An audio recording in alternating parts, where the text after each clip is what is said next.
স্বাগতম প্ৰিয় শ্ৰোতাসকল, ধাৰাবাহিক উপন্যাস পাঠ অনুষ্ঠানত আমি পাঠ কৰি আছোঁ বাংলা ভাষাৰ পৰা অসমীয়া ভাষালৈ অনুবাদ কৰা এখন ৰহস্যময় উপন্যাস। নাম মৃত্যু অভিজ্ঞতা। মূল লেখক হুমায়ুন আহমেদ। অনুবাদ কৰিছে ৰাজীৱ ফুকনে। এয়া ৭ম অধ্যায়। প্ৰথম দুটা কল ৰবিয়ে ধৰা নাছিল, তৃতীয়বাৰ ধৰিলে। ৰুবিনাই ক'লে, এতিয়াই ঘৰলৈ আহা, পুলিচে তেওঁৰ ডেড বডি ঘৰত থৈ গৈছে। মোৰ মগজুৱে আৰু কাম নকৰা হৈছে, তুমিয়েই কিবা কৰিব লাগিব।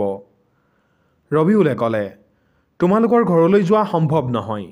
বাতৰি কাকতত কি নিউজ ওলাইছে দেখিছা? তাত মোৰ নামো আছে। অত্যন্ত ফাল্টু কাকত, কোনেও নপঢ়ে। ৭ চকাল নাম। হেডিং, পত্নীৰ দ্বাৰা অধ্যাপক স্বামীৰ হত্যা। পঢ়ি শুনাম নেকি? নালাগে পঢ়ি শুনাব, কাকতখন লৈ আহা। ক'লোৱেচোন যোৱা সম্ভৱ নহয়। আকৌ নিউজ ওলাব। DB পুলিচেও মোক সন্দেহ কৰিছে। অলপ সময় আগতে DB পুলিচৰ ইন্সপেক্টৰ এজনে ফোন কৰিছিল। খলিল নাম। তুমি নাহা মানে? নাই, সম্ভৱ নহয়। তুমি কথাটো বুজিবলৈ চেষ্টা কৰা। তোমালোকৰ ঘৰৰ আগতো সাংবাদিক ঘূৰা-ঘূৰি কৰি আছে চাগে। আমাৰ ঘৰৰ আগত কোনো সাংবাদিক ঘূৰা-ঘূৰি কৰি থকা নাই। সিহঁত লুকাই থাকে, সুযোগ পালেই আবিৰ্ভাৱ হয়। সিহঁতক মই সুযোগ নিদিওঁ। বাৰু ঠিক আছে। ৰুবিনা, চৰি। হ'ব, চৰি ক'বলগীয়া একো নাই। ৰুবিনাই ফোনটো হাতত লৈ ৰকিং চেয়াৰত দলি আছে। বেচেৰীজনীলৈ মায়া উপজিছে। কোনো নাই তাইৰ লগত। অৱশ্যে তাই বিচৰাও নাই যে কোনোবা লগত থাকক। তাইৰ মাক দেউতাক আমেৰিকাত থাকে যদিও বহুকেইজন আত্মীয় স্বজন ঢাকাতো আছে। পুলিচৰ এজন এডিশ্যনেল IG তাইৰ খুৰাকৰ পুতেক ভায়েক। ৰুবিনাই কাৰো লগতে যোগাযোগ কৰা নাই। ৰকিং চেয়াৰৰ দোলনি বন্ধ কৰি তাই মাতিলে, কাদেৰ। কাদেৰ লগে লগে উপস্থিত হ'ল। তাৰ হাতত এডাল জব।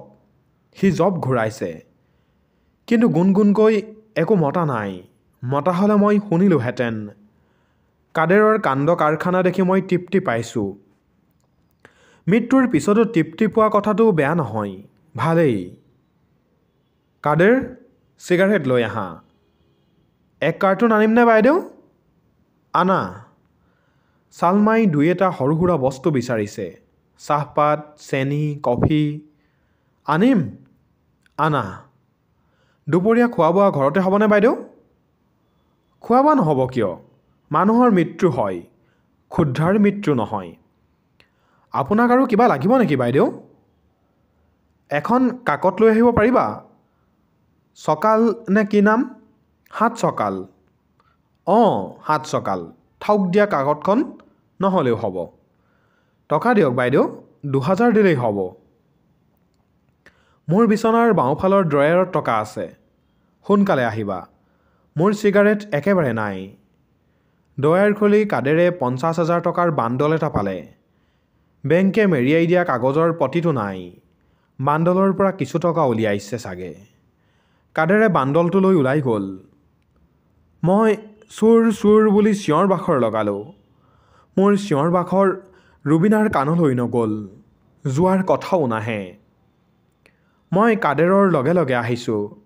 কাদেৰে মন কৰা নাই যে আমাৰ ঘৰৰ সন্মুখত ৰৈ থকা মানুহ এজনে তাক অনুসৰণ কৰিছে। সি ইন্সপেক্টৰ খলিলৰ মানুহ। তাক ৰখা হৈছে ঘৰৰ ওপৰত চকু ৰাখিবলৈ। সি মোবাইলত খলিলৰ সৈতে যোগাযোগ কৰিলে। কাদেৰে ৰাস্তাৰ দাঁতিৰ চাহ দোকান এখনৰ আগত ৰ'ল। চাহৰ অৰ্ডাৰ দিলে। কাদেৰে চিগাৰেট নাখায়। এটা চিগাৰেট জ্বলায়েই সি খুক খুককৈ কাঢ়িবলৈ ধৰিলে। তাৰ খুব ফূৰ্তি লাগিছে, মুক্তিৰ আনন্দত। বৰ ইচ্ছা আছিল কাদেৰৰ লগত থকাৰ। সেইটো সম্ভৱ নহ'ল। মই এতিয়া পলিনৰ কোঠাত। পলিনে তাইৰ ফেচবুকত ইংৰাজীত পোষ্ট কৰিছে। পোষ্টটো অসমীয়াত এনেকুৱা, মোৰ হতীয়া দেউতাৰ মৃতদেহ এতিয়া বাৰান্দাত থোৱা আছে। কফিনৰ ভিতৰত আছে তেওঁ। মোৰ বেয়া লাগিছে, কান্দোন ওলাইছে। মোৰ হতীয়া দেউতাই মোক বহুত মৰম কৰিছিল। তেওঁ অত্যন্ত জ্ঞানী আছিল। মোক বিজ্ঞানৰ বহু কথা শিকাইছিল। তেওঁ অংক কৰি মোক এবাৰ দেখুৱাই দিছিল যে ৩ সমান ২ হ'ব পাৰে। তেওঁ সেইটো কেনেদৰে কৰিছিল মোৰ মনত নাই। মই তেওঁ জীয়াই থকা হ'লে তেওঁৰ পৰা শিকি ল'ব পাৰিলোহেঁতেন। ৰুবিনা পাকঘৰত। তাইৰ হাতত এখন ১,০০০ টকীয়া নোট। ৰুবিনাই ছালমাক ক'লে, মোক এপেকেট চিগাৰেট আনি দিয়া। কাদেৰে দেৰি কৰিছে। চিগাৰেট আনিব পাৰিবা নহয়? ড্ৰাইভাৰটো অহা নাই। অহা হ'লে তাকে পঠালোহেঁতেন। পাৰিম বাইদেউ আনিব। আপুনি গেটৰ দাৰোৱানটোক কৈ দিয়ক, নহ'লে সি যাবলৈ নিদিব। কৈ দিছোঁ, সোনকালে আহাগৈ। বেনছন এণ্ড হেজেছ আনিবা। লাইট? বাৰু, যাম আৰু আহিম। ছালমাই তাইৰ বেগটো লৈ ওলাই গ'ল আৰু উভতি নাহিল। পলিনৰ ফেচবুকত আপডেট। আজি আমাৰ ঘৰত ৰন্ধা বঢ়া হোৱা নাই। মই আৰু মায়ে অৰেঞ্জ জুচ আৰু গাখীৰ খাইছোঁ আৰু সিজোৱা কণী খাইছোঁ। কাদেৰ খুৰা আৰু ছালমা মাহী বজাৰ কৰিবলৈ গৈ আৰু উভতি নাহিল। মাৰ সন্দেহ, সিহঁত দুয়ো পলাইছে। সন্ধিয়া ডিবি ইন্সপেক্টৰ খলিলে ফোন কৰিলে। ৰুবিনাই ফোন ধৰিলে। খলিলে ক'লে, বাইদেউ, আপোনাৰ ঘৰৰ কেয়াৰটেকাৰটোক মহাখালী বাছ ষ্টেণ্ডৰ পৰা এৰেষ্ট কৰা হৈছে। তাক জেল হাজতলৈ লৈ যাম নে আপোনাৰ তালৈ পঠাই দিম? ৰুবিনাই ক'লে, মোৰ ইয়ালৈকে পঠাই দিয়ক। আপোনাৰ ঘৰত কাম কৰা বাই ছালমাৰ ফোন আমি ট্ৰেক কৰিছিলোঁ। তাইকো ধৰা হৈছে। তাইৰ বেগত ভালকেইটামান বস্তু পোৱা গৈছে। তাইকো পঠাই দিম নেকি? অঁ, ৰাতি ৰন্ধা বঢ়া কৰিব লাগিব। খলিলে ক'লে, বাইদেউ, মই মোৰ জীৱনত বহুত বিচিত্ৰ মানুহ দেখিছোঁ। আপোনাৰ দৰে দেখা নাই। ৰুবিনাই ক'লে, মোতকৈও বহুত বিচিত্ৰ আছিল মোৰ স্বামী। তেওঁ ঢুকাইছে। তেওঁৰ সকলো বিচিত্ৰতাৰ সমাপ্তি ঘটিছে। মই আপোনাক এটা অনুৰোধ কৰিব পাৰোঁনে? পাৰে। স্বামীৰ ডেড বডিটোলৈ মই ভীষণ বিপদত পৰিছোঁ। আপুনি কিবা গতি লগাব পাৰিব নেকি? কেনেকুৱা গতি? ডেড বডিটো তেওঁৰ গাঁৱৰ ঘৰলৈ পঠাই দিব পাৰিব? অঁ, পাৰিম। ছাছপেক্ট হিচাপে আপোনালোকে মোক এৰেষ্ট কৰিব নেকি? এতিয়াই নকৰোঁ। আপুনিতো পলাই যোৱা নাই। আমাৰ নজৰবন্দী হৈ আছে। পিছে আপোনাৰ বন্ধু ৰবিউলক এৰেষ্ট কৰা হৈছে, যাক আপুনি মৰমতে ৰবি বুলি মাতে। অ' আচ্ছা। আপোনাৰ বাবে আৰু এটা দুঃসংবাদ আছে।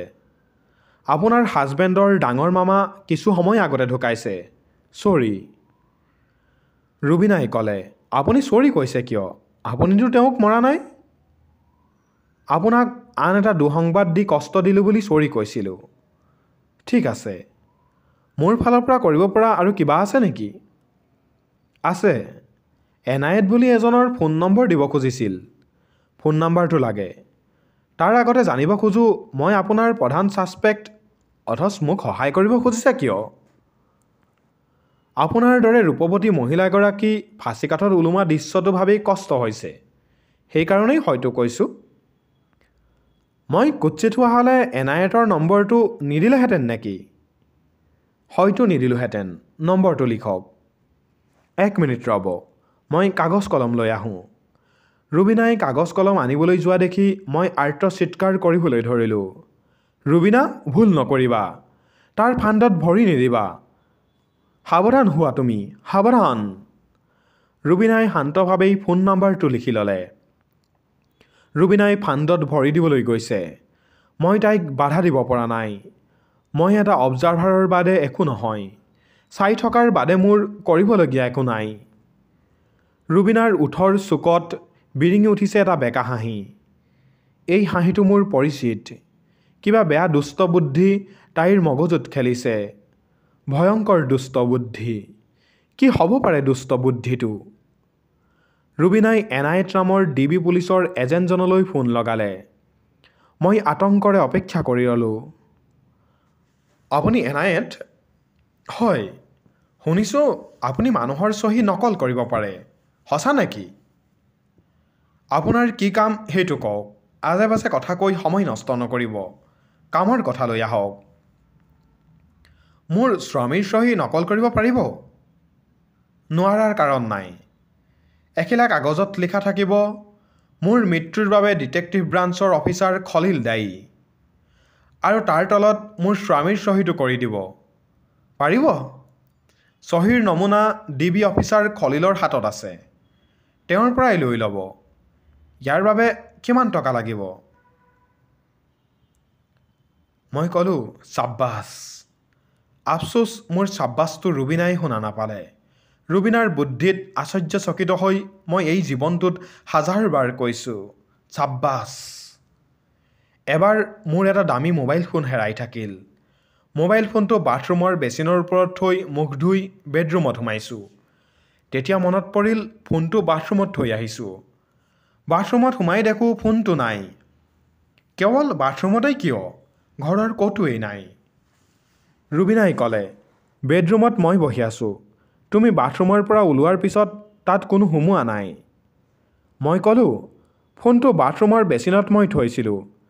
বেচিনটো সামান্য তিতিয়াছিল, টাৱেলেৰে মচি তাৰ ওপৰত থৈছিলোঁ।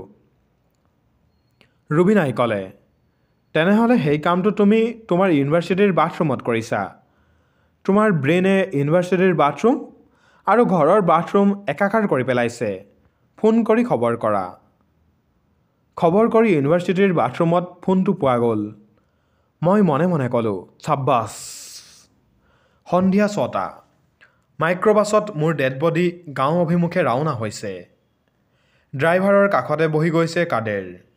এদিনতে সি বুঢ়া হৈ গ'ল। চিধা হৈ খোজকাঢ়িব পৰা নাই, বেকা হৈ খোজ কাঢ়িছে। কথাও স্পষ্টকৈ ক'ব পৰা নাই। চবতে খোকোজা লাগিছে। ধৰা পৰাৰ পিছত পুলিচে তাক ভালকৈ এহেকা দিছে। তলৰ ওঠ ফাটি তাৰ উখহি উঠিছে। এই উখহা হয়তো আৰু বাঢ়িব। সি কিয় পলাই গৈছিল? ৰুবিনাক তাৰ ব্যাখ্যা দিবলৈ গৈছিল। ৰুবিনাই ক'লে, তোমাৰ কথা পিছত শুনিম। আগতে তোমাৰ ছাৰৰ ডেড বডিটো গাঁৱৰ ঘৰত থৈ আহা। কি নিব লাগিব বাইদেউ? তোমাৰ ছাৰৰ ডেড বডি। কাদেৰে ক'লে, হ'ব বাইদেউ। এনেই সি ভয় খাই আছিল। এতিয়া সেই ভয় 10 গুণ বাঢ়িল। চকু দুটা ওলাই পৰাৰ উপক্ৰম হ'ল। কাম কৰা বাই ছালমা উভতি আহিছে। যেন একোৱেই খোৱা নাই তেনেকুৱা ভাৱেৰে তাইৰ ৰন্ধা বঢ়াত লাগিছে। এবাৰ আহি কৈ গ'ল, মানুহ মৰা ঘৰত মাছ খোৱা নিষেধ। ইলিচ মাছৰ সলনি কণীৰ আঞ্জা বনাওঁ। ৰুবিনাই হামিয়াই হামিয়াই ক'লে, যি মন যায় বনোৱা। DB ইন্সপেক্টৰ খলিল মোৰ ষ্টাডি ৰুমত। তাত সি কি কৰি আছে একোৱেই ধৰিব পৰা নাই। সেই ৰুমটোৰ ভিতৰখন মই চাব পৰা নাই। ৰুবিনাকহে দেখি আছোঁ। তাই সন্ধিয়াৰ শ্ৰৱাৰ কৰি আছে। পলিনেকো দেখিছোঁ। তাই কম্পিউটাৰত গেম খেলি আছে। গেমৰ নাম ডায়মণ্ড ৰাছ। পলিনৰ সৈতে এই খেলখন মই বহুবাৰ খেলিছোঁ। এংকৰৰ গুহাত সোমাই হীৰা সংগ্ৰহ কৰিব লাগে। বহুত প্ৰত্যাহ্বান আছে। মূৰত পাহাৰ ভাঙি পৰে, সাপে খুটিয়াই। মই সকলো প্ৰত্যাহ্বান পাৰ কৰিব নোৱাৰোঁ। পলিনে পাৰে। মোৰ এতিয়া ঠাণ্ডা লাগিছে।